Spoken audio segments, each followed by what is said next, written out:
sana hindi na ako problema. Nabawasan pa sana ng salot ang mundo. Lumabas ka dyan! Boss! Lumabas ka dyan! Agent, tama na! Agent! Tama na, Sam! Lumabas ka dyan!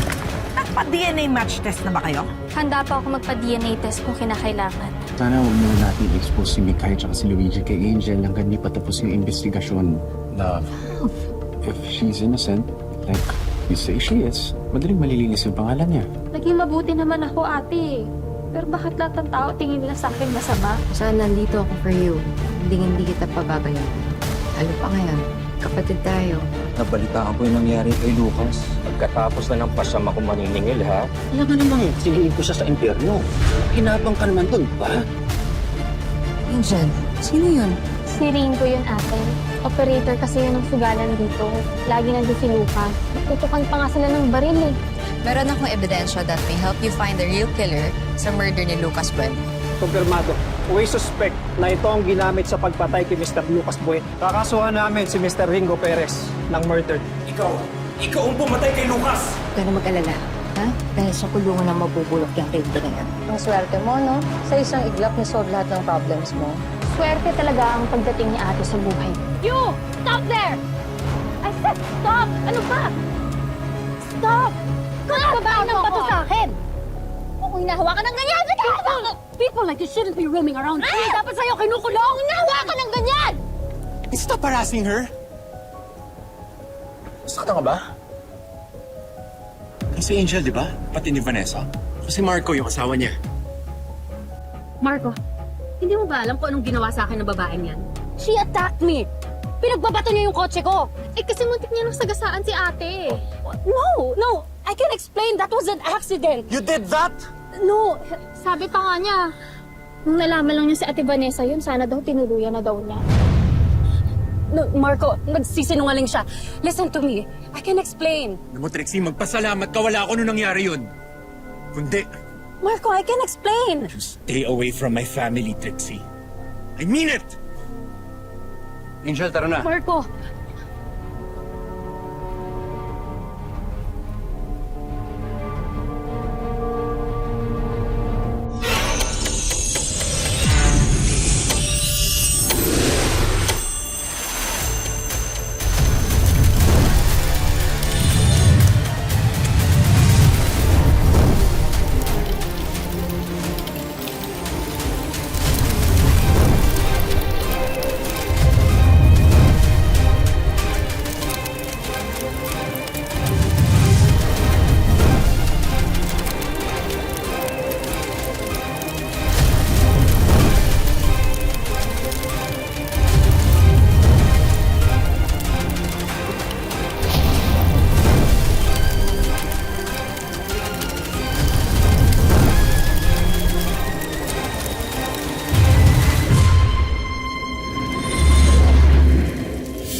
Salamat sa pagtatanggol mo sa akin kanina, Sir Marco.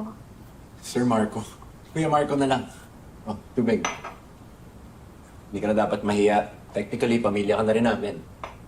Yung babae kanina, si Trixie, sabi ni ate, ex mo daw yun. Tagal na panahon na yun.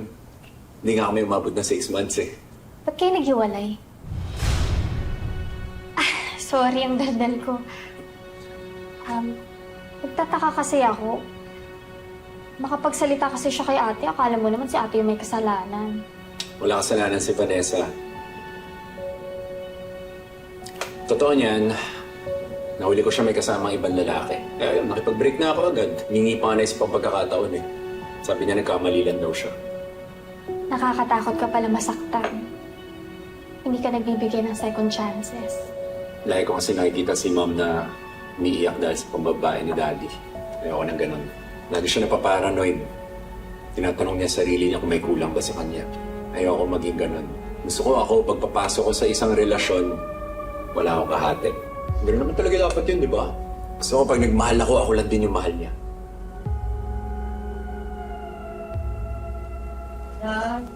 Oh, hi, love. Let me help you. How are you? Masakit na naman yung paa ko. Alam ko na yan.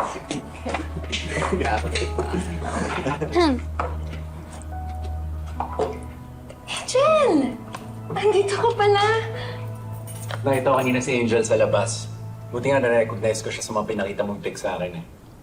At inaway pa nga siya ni Trix. Trixie, okay ka lang? Ano ginawa sa'yo? Huh? Okay na ako, ate. Bigla naman dumating si si Kuya Marco. Ate, bait ng asawa mo. Narinig mo yun? Thank you, love. Kaya ikaw, huwag ka nang utos ng utos sa akin. Ayun. Oo, agad-agad. Baala ka. Akin to. Ay, tama na yan. Yung likod nyo baka pinagpapawisan na kayo. Ikaw naman, ba't mo pinabayaan? Mukha nga muna ako ng Diyos. Akala mo naman, ikaw ang papagamot pa nagkasakit yung mga bata.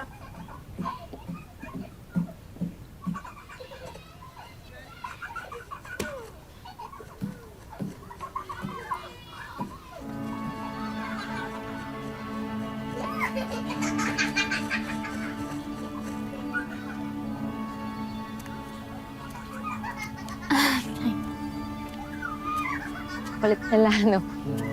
Kaya nga eh. Angel, kumakain ka ng kaldereta? Gusto sana ako para mamaya dinner. Baka may gusto ka pang iba. Naku ate, hindi ako magtatagal dito. Maaga pa kasi ako bukas eh. Maghahanap kasi ako ng bagong trabaho. Buti naman. Ay, ma'am, buti naman kasi baka kulang yung pinamalengke ko eh. Check ko muna. Huwag mo napansinin. Next time ate, magtatagal ako dito.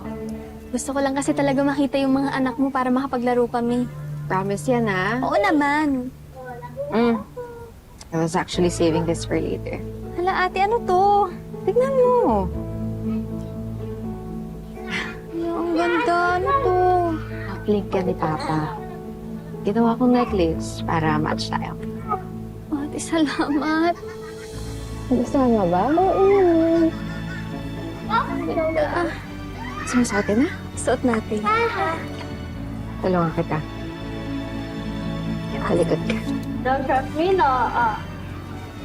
Yan. Oh. Bagay pa sa suot mo, Angel. Ganda.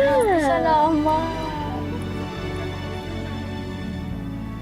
Ganda. Guess who I saw sa village nila, Marco? Who's that? Yung babaeng ng bato ng kotse ko. Ay! Na! Bas ka dyan! Oh my God! What? Neighbor siya ni Marco? Worse, kapatid pala siya ni Vanessa.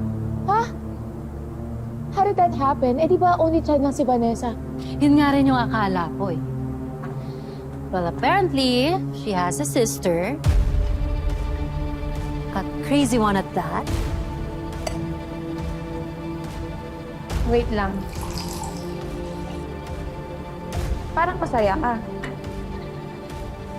Kasi naman, ang tagal-tagal ko nang hinahanapan ng kahinaan si Vanessa. She seems perfect. Well, except for the fact na scammer yung tatay niya. Eh, dati pa naman, hindi na nagmamatter kay Marco yun eh. Saka matagal nang patay yung papa ni Vanessa. But her sister's very much alive and insane. Finally, nakahanap na rin ako ng kahinaan ni Vanessa. Let's just see how long before Marco realizes that he married the wrong woman.